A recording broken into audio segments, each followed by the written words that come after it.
Hi, I'm David Corn. And I'm Jim Pinkerton. And together, we're Blogging Heads TV. Back. For the fall season. That's right. Like they used to do in the days of old.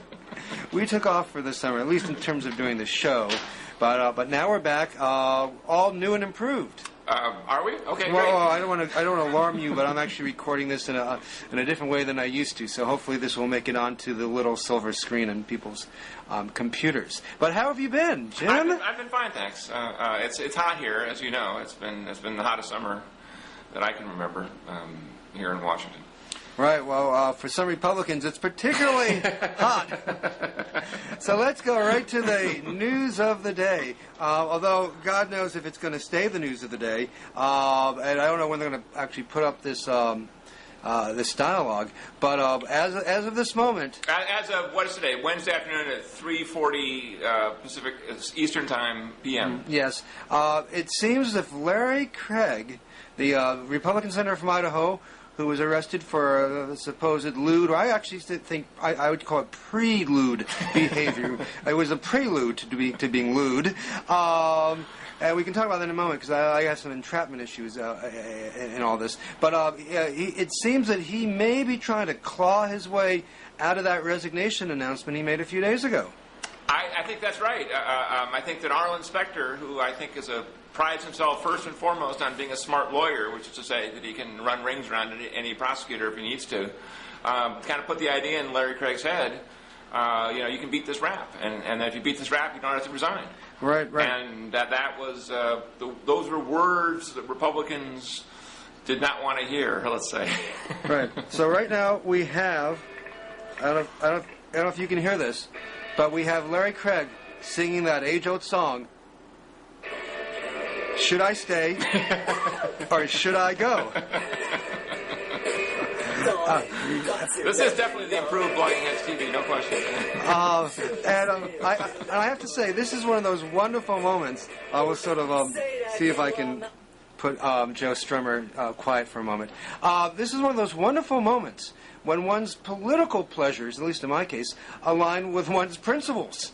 I have to say, I take a certain delight in the Republican Party being discomforted by this case. But in thinking about what happened to Larry Craig in that bathroom, I wonder if the authorities, that is the state, went a little too far. Now, I have kids, and I don't want there to be lewd behavior in bathroom stalls and in public restrooms. I'm all for designated lewd behavior areas in airports, not in bathrooms. But in this instance, it seems to me you should have a pretty high threshold. If someone's tapping their foot next to you, that's not quite the same thing as engaging in the lewd behavior. And do we want the cops sort of arresting people on those grounds as opposed to catching them in the act, so to speak? Well, let's bear in mind that this is Hennepin County, Minnesota.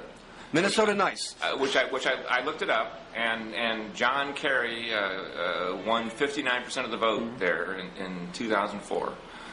It is a liberal jurisdiction. Okay, Minnesota, of course, has gone Democratic in 11 of the last 12 presidential elections. Right. So we're not really talking about Saudi Arabia here in terms of attitudes on these things. And as you said, they pride themselves on being nice. However, and you're a father and I'm an uncle, and we just know that you can't have people cavorting around in bathrooms. This was a well-known cruising location, no less than the New York Times took note of that reality when the Craig story first broke. So, I mean, look, I think that... But when it comes to fighting crime, so to speak, whenever you get into these entrapment situations, I'm always a little bit uneasy about it because look, what Larry Craig was arrested for doing was for tapping his foot and maybe putting his hand down beneath the stall. What if he had slipped the guy in the stall his name and phone number? He passed him a piece of paper. Now, solicitation, perhaps. But perhaps not. And is that what we want people arrested for, as opposed to engaging in bad behavior? I mean, this is sort of setting up, perhaps to engage in bad behavior, but it seems seems to me at least, when cops start arresting people for that, as I said, I'm a bit uneasy. Well, I mean, let's bear in mind that according to the police, Craig stared at him through the crack in the stall in the front door for a minute before he went in the stall next to him. Look, in other words, I think. But these are hot. But these are kind of hot. These are somewhat subjective criteria when we're talking about an arrest here. And it seems to me, it seems to me, if a cop wants to say, "Move along," what are you doing there? Asking questions like that, which would probably scare off anybody looking to engage in a solicitation. That'd be one thing. You know, if we have a problem in this bathroom, we're going to put a guard there, and if you're hanging out, you're just going to ask the question, "What are you doing here?" That would probably do the trick, no pun intended, as well as arrest somebody. So again, the civil libertarian in me, wonders if the cops are going too far in situations like this. Well, I think that's. And look, I have no doubt there have been many, many, many cases of entrapment in the past. And I would even be willing to entertain the possibility that somehow Craig was entrapped this time around. Although I personally don't think so. I would just point out to you that he pled guilty. Oh, yeah. So in other words, I mean, Craig at the time didn't particularly think he was all that innocent. He certainly, has resources available to him, and is a U.S. senator, and is a good talker, and could have had any number of lawyers and stuff back in June and July and August when this case was brewing around. Look, I'm respectful enough of the police and respectful enough of the need for order that if the cops say that, and I'm sure they'll be quizzed on this question by a zillion different critics and the ACLU and everybody else, saying, isn't there a better way to keep order in bathrooms? And somebody will say, look, put cameras in bathrooms. Well, that would cause a whole bunch of other issues. But especially if they get onto YouTube. Jim, look, it's your wide stance on YouTube. But I would just say this. I will predict that although Craig obviously is having second thoughts and is rethinking things and so on, that the proverbial ton of bricks will fall on him again, and that he will not be a U.S. Senator come October 1st. Well, maybe this is just sort of a little bubble on his downward slide, bubble of hope that he's trying to engender here. I'm waiting for the conservative sites to start running stories about the impeachment of Arlen Specter, because I think they're quite enraged by this. But it will be interesting, if Larry Craig does decide to hang in there, if he sort of, digs his heels in, it will, keep the story in the news for a couple weeks. It will make things bad for the Republicans. And, of course, that was why they moved very fast. They had a police report, they had a guilty plea, and they had a bathroom stall. And it was gay sex as well, apparently. That caused them to, try to cut this off real damn fast, which is not what they did in the David Vitter case. He's still serving rather comfortably. True, although Vitter, of course, did apologize. No, he didn't. No. He didn't. And he confessed. Well, he didn't say what he had done. Well, no, he acknowledged he had sinned and that he had made these calls, but we don't know what else he did. He wouldn't take questions. And, of course, the Senate Republicans did not, in that case, immediately demand a Senate ethics investigation. You could actually argue, Jim, that in the Larry Craig case, there's really not much to investigate. We know what happened. We have a police report. But in the Vitter case, who knows what went on? Nothing that I'm about to say is meant to be a defensive Vitter at all. I mean, you're in trouble already. No, but I'll just say this. I think if the Republicans proceed with a plan of purging Craig, they'll come out of this stronger and not weaker. Right. Well, we'll see. And I mean that because they will have proven that they mean business on family values. Until the next Republican. Look, it's an endless process. It's an endless stream of Republicans. It's an endless process. It's an endless stream of people. That's right. Well, that's sinners. Right. Well, that's right. Well, exactly. And when you base part of your party's appeal on a holier than thou attitude and wanting to intervene in the personal affairs of others, then you put yourself in the line of fire. Or when you base your party's appeal on the need for social order and to keep things from breaking down totally. I was very struck on the day that Craig had his first press conference. I was watching Mark Green, the famous liberal activist perennial Democratic candidate for various offices. And I will tell you, I worked for Mark many, many years ago. Okay, and I think he's a nice guy and he's a smart guy, and he immediately was on Chris Matthews' Hardball, and he said, "Well, of course you're going to enforce the laws on public lewdness in bathrooms. Of course you're going to do that." Now, again, I'm not saying that he supports everything that happened in Minnesota, and he's obviously no fan of Larry Craig or the Republican Party, but his immediate instinctive reaction as a husband and a father is you're going to enforce laws on public lewdness. So if the Democrats let themselves get in the position of saying that their interpretation of free speech and free everything... No, don't even go there. No one's saying that. No one's supporting Larry Craig's right to have public sex in an airport. If they say we shouldn't have enforcement in bathrooms, then that's effectively what they're saying. I was struck by the National Gay and Lesbian Task Force. Matt Foreman issued a statement on the Craig thing, in which he, denounced Republicans, denounced Craig, everything else, and then said, and by the way, why do we have cops in bathrooms? Right. Well, okay, let's have an election on that. I'll take the Republican Party minus Larry Craig against the free bathroom sex people anytime, and I'll win 99 out of election. I knew the Republicans were in trouble, but if the only way they can win this election is by making an election about sex in bathrooms, I'm not saying you're wrong, but they're going to have a hard time making that jujitsu, given that Larry Craig has become the poster boy for stall sex. Let's move on. Alleged stall sex. Let's move on to the other big Republican news this week, which is finally Fred Thompson, puts more than an ankle in the pool, and he's scheduled tonight, actually, at midnight Eastern Standard Time, with an ad going up on his website, How 2.0 of him, to announce that he is indeed officially a candidate for the U.S. presidency for the Republican nomination. In doing so, he will conveniently miss the Fox News debate of the Republican candidates, thus peeving many in New Hampshire and many at Fox. But nevertheless, he is showing that he is bigger than the rest, at least at this moment in time. Now that he gets in, does he finally have to mix it up? Does he finally have to take some licks? And will he be held to a different standard? Look, I think Thompson, sort of missed his moment a few months ago. I think that... you mean he peaked? I think he peaked before he announced, if that's possible. I see that there's another shuffle of campaign staffers in the papers this morning. Well, it's already 4 o'clock, so by now it could be... I mean, he's gone through about 17 different campaign teams. He's gone through many campaign teams. Now, you've worked on campaigns, you worked for a president. We joke about that, and we, politicos...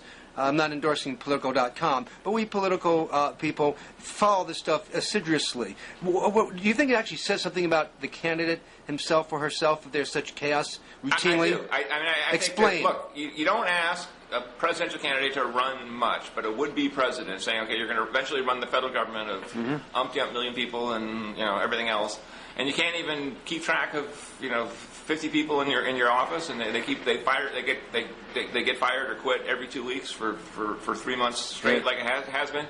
I think it just speaks to a kind of a confusion in the Thompson operation that I think.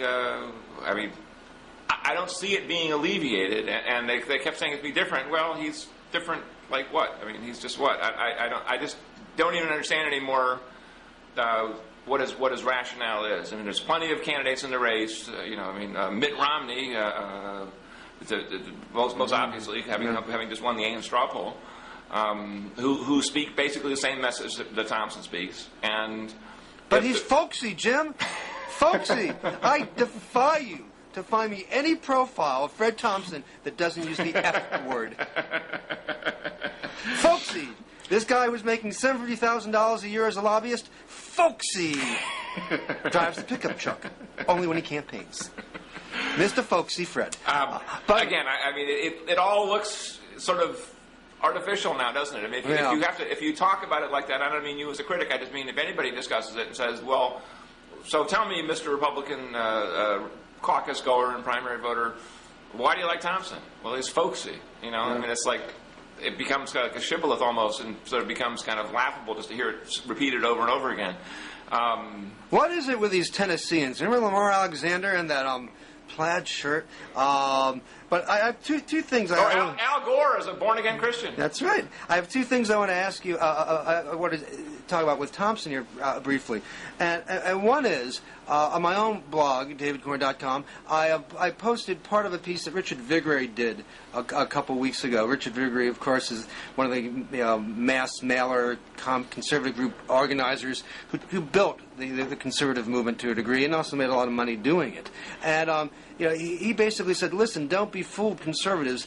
Fred Thompson is no Reagan. He is not a Reagan, and he goes down the line. In 1994, he supported abortion. He's not a movement conservative. He doesn't have movement people around him. Lori Reagan did. He was for McCain-Feingold, which some conservatives see as handicapping the rights of conservative groups and liberal groups to do grassroots organizing. The Supreme Court, by the way, threw out most of it like a few months ago. Yeah, but he makes a strong case. And the question I have, I think Richard Viguerie is more or less right on points here.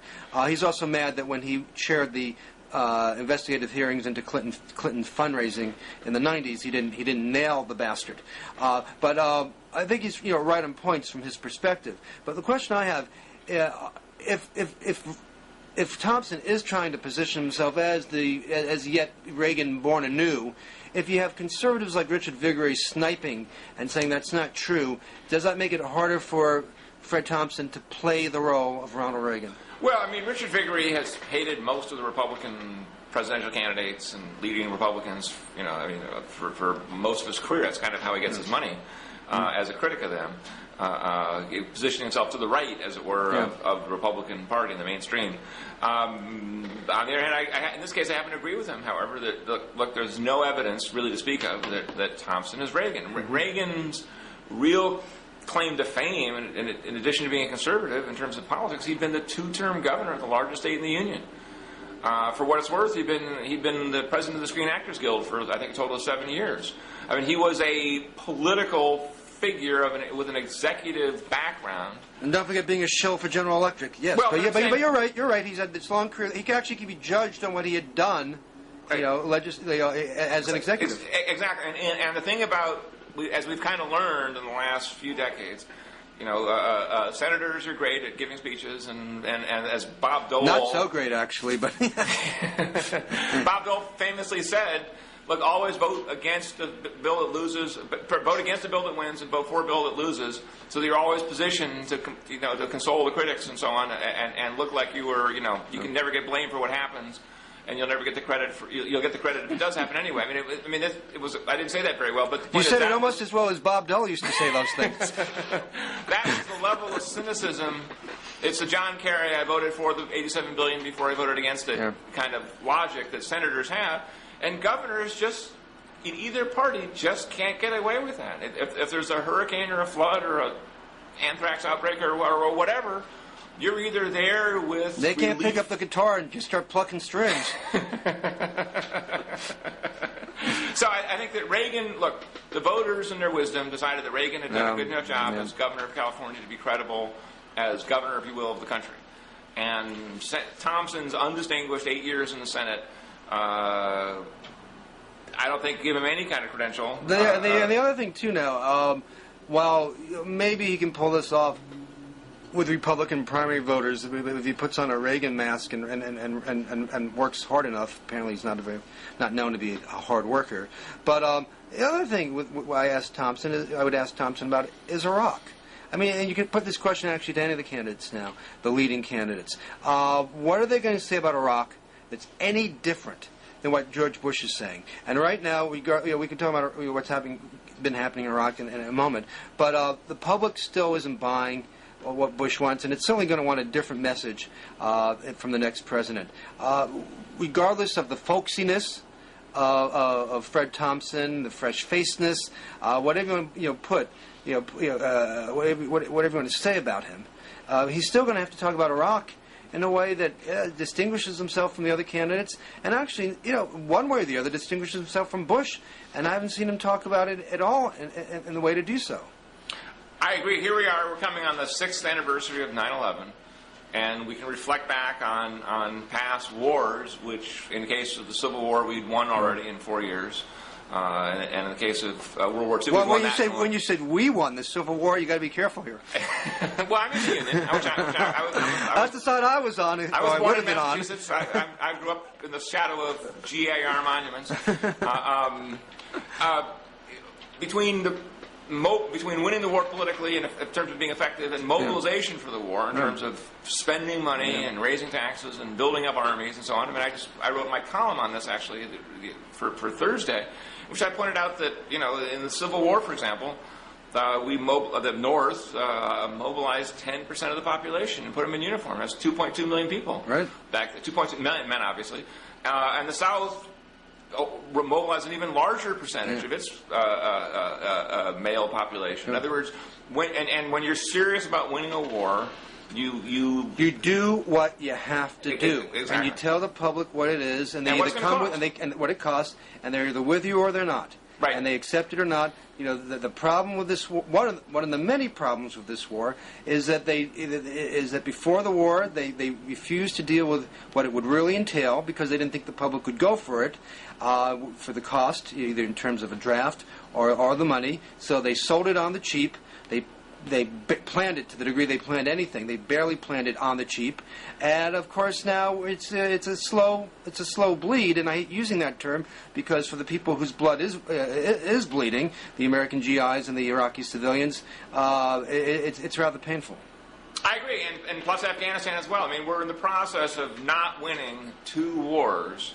Both in Iraq and Afghanistan, and we're among all the human tragedies, both on our side and the Iraqi side, plus other countries that are involved, like the NATO countries in Afghanistan and so on. On top of all that tragedy, we're sending some pretty awful signals to other countries like Iran that, hey, look, America kind of is a paper tiger. As Chairman Mao was right about describing us in Vietnam 40 years ago. Maybe a plastic tiger. Maybe a plastic tiger made in China with lead paint. I mean, in other words, the worst of all possible worlds is to have vast commitments around the planet in terms of what we'll defend and what we'll do and what we'll pledge to, make democracy and defend freedom and so on and so on, and make all those commitments and then not even come close to being able to follow through on them. Well, and now the drumbeat, as you know, David, here in town is a war with Iran. Yeah. I mean, for the life of me, I can't imagine how even the neocons think we're going to win at this rate doing it this way. And if they were prepared to say, listen, let's quadruple the defense budget. Let's have a draft. Let's raise taxes to where they were in 1944, which is like the top rate. I think it was 94% back then. Then you could say, well, now, look, this is a plan for mobilizing to actually win, to so intimidate the other guys that maybe we won't have to fight. Maybe they'll see us coming with an army 100 times stronger than it is now, and they'll surrender. It's possible. I don't think I get your point. Right. I don't think we'd win surrenders by that. But I mean, if I were the leader of Iran, or the leader of some terrorist outfit out there, I'd look at what was happening in Iraq and saying that they're not serious. That they haven't proceeded. That America won't go so far when it comes to making a sacrifice. And here's Bush claiming, as he has from the get-go, that this war is essential for the survival of the United States. And he's asking you and me to do what? Not much. Go shopping. Go shopping. Not even pay more taxes. Certainly not go over there. Right. Certainly not join. And when was the last time you heard him encourage anyone, let alone his own kids, to sign up for the military? I agree. And also, let's point out that the level of industrial mobilization. And when you're serious about winning your war. Yeah. In the Civil War, for example, we built railroads like crazy. Have you read a book about the Civil War recently? Because you just really have the Civil War in your mind. I've been reading about this, and I mean things that you forget about, like the sewing machine. Sounds kind of prosaic, but if you're making uniforms, it's kind of a big deal. Yeah. Condensed milk was invented by Mr. Borden, of all people, during the Civil War. I'm sure it probably was invented by somebody else, but he ended up getting credit for it. All right. Well, Singer sewing machines led to the fortune that Marty Peretz used to buy the New Republic. So the additional benefits that come on, like paying in the space program. Like all these things are double-edged swords. But where's the equivalent mobilization financially or technologically for this war? I mean, obviously, yes, we're sending robots over there, and that's great, but we're obviously not sending enough, and we're obviously not doing 100 other, science fiction things one might imagine doing that would actually help you win the war. Now, again, as you know, David, I opposed the Iraq War. I opposed it, and I oppose it now. But the question I would ask Fred Thompson and all the rest of them is, okay, what are you going to do if you continue to make these commitments? We're going to win in Iraq, we're going to win in Afghanistan, and now we're going to, of course, prevail over Iran. And, of course, there's Pakistan. Don't forget them. What are you prepared? I mean, show us the money, to coin a phrase, that suggests that you're really serious about this, because you're not. What we don't want is another 8 years of moral clarity, masquerading as silent strategy. Right. Well, I'm with you on that. I really am. And I said that about the war, and I also said that about Afghanistan. I mean, not that I was opposed to, attacking the Taliban and Al Qaeda in Afghanistan, but again, how far are you going to go? What's the plan? Where's the money for all this? And it's why I thought that Kerry actually should have won in 2004 just on the negligent issue that these guys have that the Bush administration has just been negligent. But David, I know you probably don't think the Democratic Party first and foremost is your source of inspiration and so on, but look, believe me, the Democrats were incredibly lucky not to win in 2004. Well, I remember having a conversation with one of Kerry's top guides after one of the debates in Arizona. I ended up flying back to Washington on the plane next to him, and after let me get rid of this. After 5-6 hours, we were talking about Kerry and the campaign, and I said, this is kind of like Shakespeare. Kerry got to be famous as the guy who said, "How do you ask someone to die for a dumb war?" Well, if he ends up inheriting this war, he'll be asking American GIs to go over there to die for a dumb war because he's not going to pull out anything immediately. That being the case, isn't this sort of Shakespearean? In a tragic way. And his aide looked at me and goes, sometimes we look at each other after midnight, after our day of campaigning, and we say, what the fuck are we going to do? He meant if they won. I mean, that was scary about it. But we're going to talk about another candidate, but let's talk a little bit more about Iraq now, because we have all these reports coming out. David Petraeus and Ryan Crocker are due to speak before Congress to make their reports next week. The GAO report came out this week. Basically Iraq failed on, totally on 14 out of 18 benchmarks, and maybe is it 14 out of 18? And they got partial scores on maybe 4 of them. But and then you, David, you had kind of a scoop on this. Yeah, well, I do. What I did was I had a pretty good leak, a 70-page memo put together by a team at the U.S. Embassy in Baghdad that essentially detailed the the rampant corruption within the Maliki government. And it's up on the Nation site. We'll put a link next to our dialogue here. But some quotes. Maliki's government is not, quote, not capable of even rudimentary enforcement of anti-corruption laws. This was a pretty chilling one. In most ministries, corruption is, quote, the norm. The Ministry of Interior is untouchable. Out of 196 corruption cases in the Defense Ministry, only 8 have made it to court. They can't do anything about oil thefts in the Ministry of Oil. Several ministries are controlled by, quote, criminal gangs and militias to such an extent that corruption investigators, and there are a few in Baghdad, cannot, quote, operate within these ministries without a tactical, meaning security, force protecting them. They compared the Ministry of the Interior, which is a stronghold of Shia militias, with a RICO enterprise. That's a fancy word for a mafia enterprise. They said that American advisors working for the U.S. Department of Defense have interceded to remove Iraqi suspects from investigations. That sounds like a lot of fun. They put a lot of the blame on Maliki's office, saying that he's been hostile to investigations of corruption and has used various laws to stop these investigations. And you have to sit back and wonder, I understand, new government, corruption happens, but we're asking American GIs to give their lives in order to give the Maliki government a chance. And if these guys are just there to line their own pockets and are not fielding, they're still not fielding an army or security force, why should any poor American be your sucker and die for these folks? As you described all that, and I read your piece, I think I read it on davidcorn.com. You can get it at both places. Okay, well, there you are. I had the three words that came to mind, and to me were South Vietnam. You know, I mean, if you're in a government like South Vietnam or like Iraq, and you probably don't get the feeling that it's going to be around for very long, and so your instinct is to get as much as you can and salt it away somewhere in a basement or a Swiss bank or wherever else, and then get out. And that's there's a lot of very rich Vietnamese living in Orange County, California, courtesy of the U.S. taxpayers, because they left in 1975 or thereabouts. Yeah. You know, look, it is a travesty that Americans are fighting and dying for these people.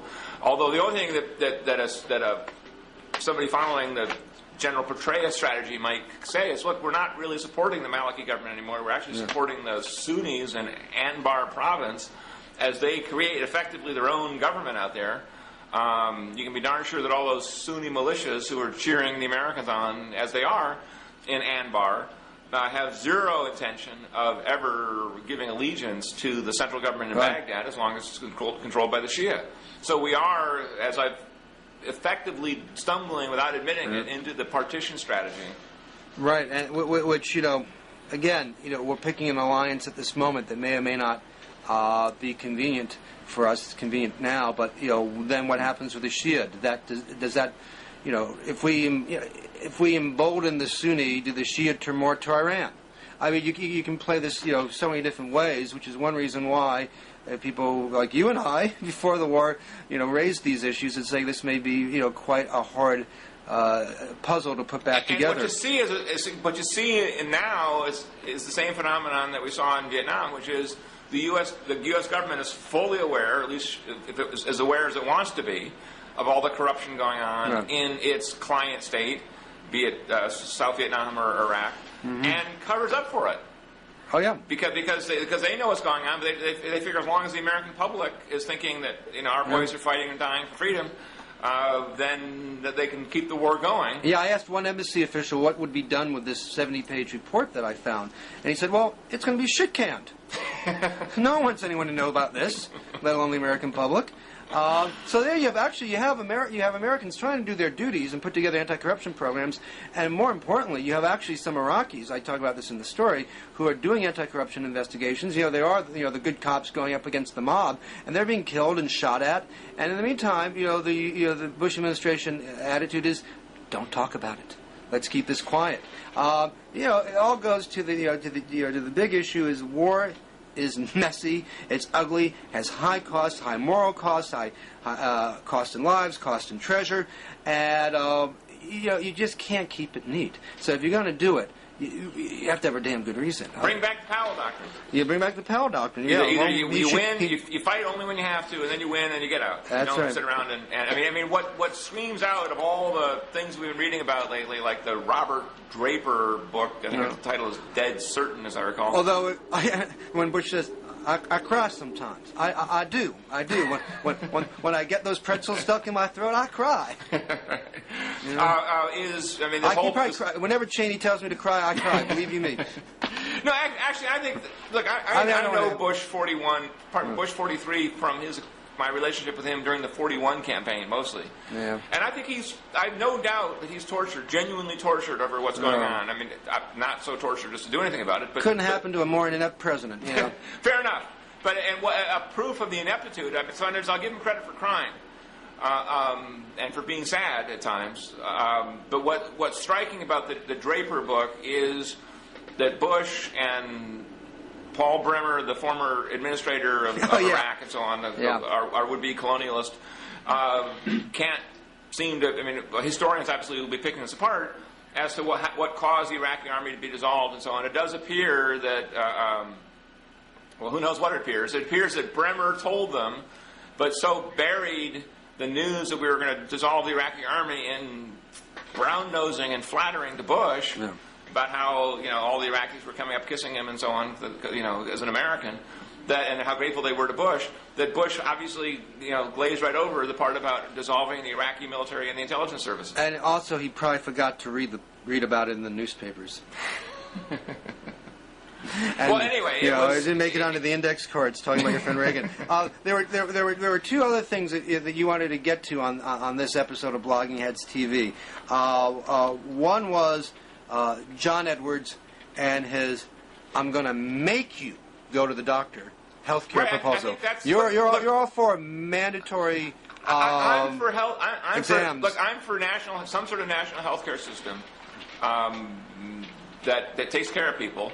But I think what we have learned just by common sense and observation, as well as empirical evidence, is that people who smoke and drink and eat and don't exercise can defeat any health system, no matter how lavishly funded it might be. And that there's got to be some kind of component. They're the dead weight on the system, so to speak. Well, you hate to be cruel about it, but you just look. If the entire population becomes obese, or half the population becomes obese, and they all wind up with type 2 diabetes, that's what $30,000 a year in treatment. I mean, there just isn't enough money in the world, let alone in America, to pay for everybody's health care.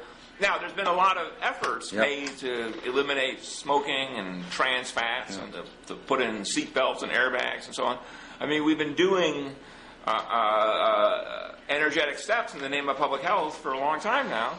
And I think then we'll continue, and I think we should continue. And so I think Edwards is coming to grips with the reality that any healthcare system that... And his plan would actually would make it mandatory for people to go for preventative exams and checkups and such to nip these conditions in the bud, save money down the road. And I have to say, on my travels this summer, I was in Holland for a while, and I was in Germany for a couple of days. And at one point, I remember sitting at a cafe and just saying, "Okay, in the next 15 minutes, how many fat people am I going to see? How many obese people?" And I found two. And this is and probably hundreds of people walk past me, and it's just then you come back to America as soon as you hit the airports. It's stunning. I mean, you've all read this, you've heard it, you've seen it on the TV. This is a story that TV news loves to cover, but it's just stunning what a difference there is in obesity levels here and in Western Europe. All right, I saw a movie. You don't see too many movies from Belgium, and I can't remember the name of the director. It was a couple of years ago. It was called The Baby. It was sort of French, but it was sort of Belgian French. And the title of the movie was The Baby, and it was about sort of a boy and a girl who weren't married and had the baby, and how they take care of it, and so on and so on. It's your standard kind of drama.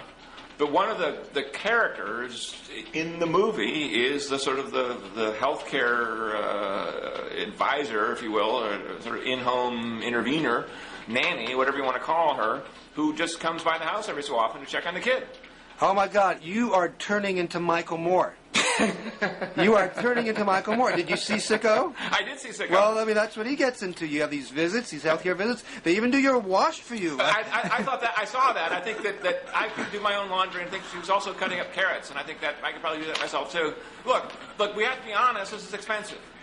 As with our discussion before about the Iraq War and the Iran War and everything else. These things are not, and as you said, these wars never are cheap and easy. They're always more expensive than you think.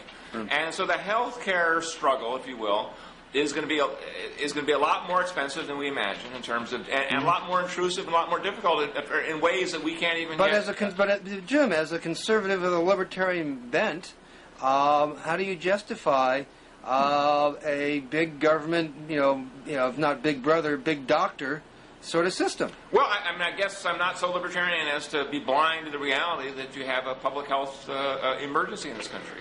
That we have a moral obligation to make sure that everybody gets some modicum of decent health care system. And, and the argument has been, that like helmet laws. I mean, in other words, if in fact you are not wearing your helmet and you crack up and split your head open on the curb, and you go to the doctor, the doctor doesn't pull the plug on you. The doctor says, "Okay, we'll spend $1 million on your therapy and everything else." In other words, if we all end up paying for people's ill health choices and emergency room visits anyway, and as a practical matter we do, then let's just be smart about it, folks. Okay, I'm putting you down one vote for the nanny state. I welcome you to our side. You'll be getting the newsletter and the membership card really soon. But speaking of... I don't think of it as... I mean, I think of it as nannyism. I do think of it as... Okay, we'll call it the nurse state instead of the nanny state. Something, but I'll tell you, I mean, take an example that we all see here in Washington all the time. Yeah. And that is, we all walk around the streets and we see homeless people. Okay? Now, the strict libertarian position is it's a free country. They're free to be homeless. Right.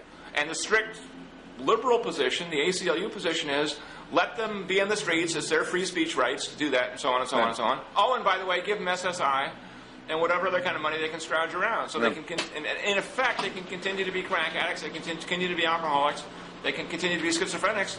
I mean, where's the political party that says, look, obviously we can't have homeless people on the streets. Obviously we have to take them someplace where they're safe and sound, fully transparent. The Washington Post and the New York Times can send reporters every day to come and visit them if they want to.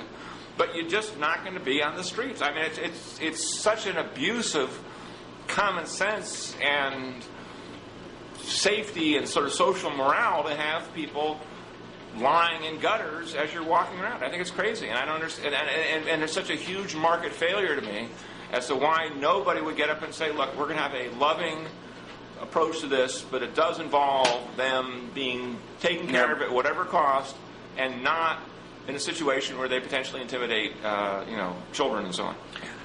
Well, I'm with you on the national health care system, and I want to extend it to homeless people, too, and we'll worry about that one next. But quickly, before we go, you also wanted to talk about, speaking of movies, another movie, a movie called Trade, Trade, starring Kevin Kline, that is coming out soon, and I don't know much about the movie. I saw the trailer, but why is it on your mind? Well, I think that some of our blogging heads, TV people who are still in the literate print era, may remember an article that ran in the New York Times Magazine in January 2004 by a fellow named Peter Landsman.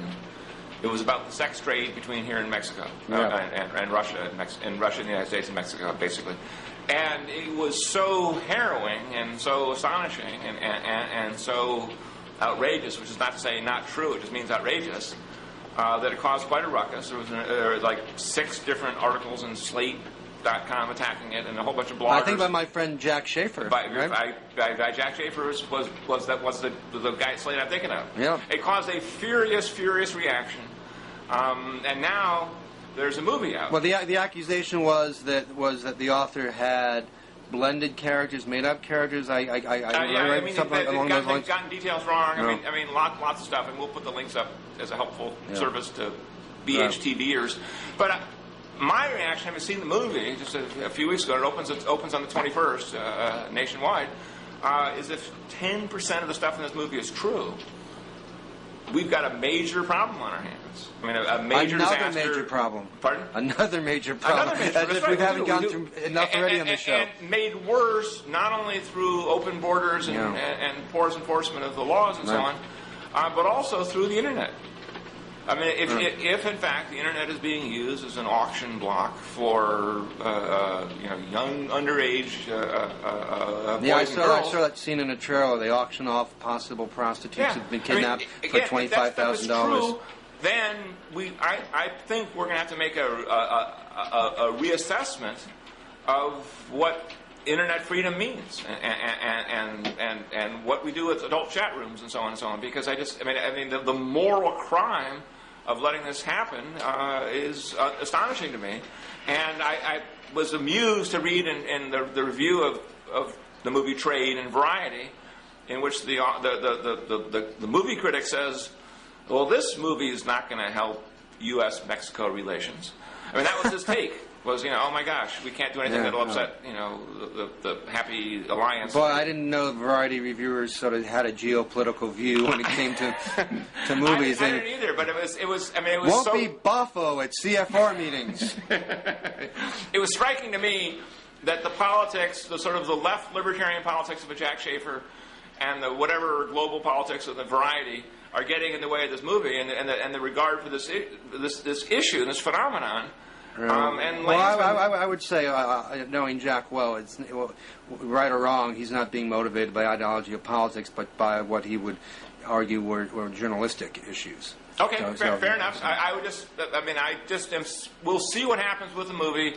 I predict the critics clobber it, and I predict it has a substantial, causes a substantial moral awakening among a lot of people who think this is an outrage and should be stopped. Well, it's hard when you talk about movies in that way. I mean, Blood Diamonds got a lot of attention. Pretty damn good movie. Raised an issue. How much of an impact on diamond sales? You know, maybe a little bit when it first came out in a very small community. Over the long run, I doubt it. Well, I think Blood Diamond is an interesting illustration. The Leonardo DiCaprio, Jennifer Connelly movie from a couple of years ago. Yeah. Maybe more recently than that. Maybe just a few months ago. But I think the notion of conflict diamonds has been sort of well established now. Yeah. As a moral benchmark for diamond purchases. I noticed that the Damien Hirst skull was sold for $100 million. You know, diamond encrusted skull. Yeah.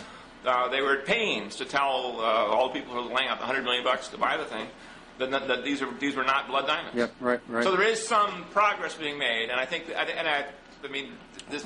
Well, I salute your ability to widen the horizons for us when it comes to major problems. I don't mean that. I'm not being facetious here.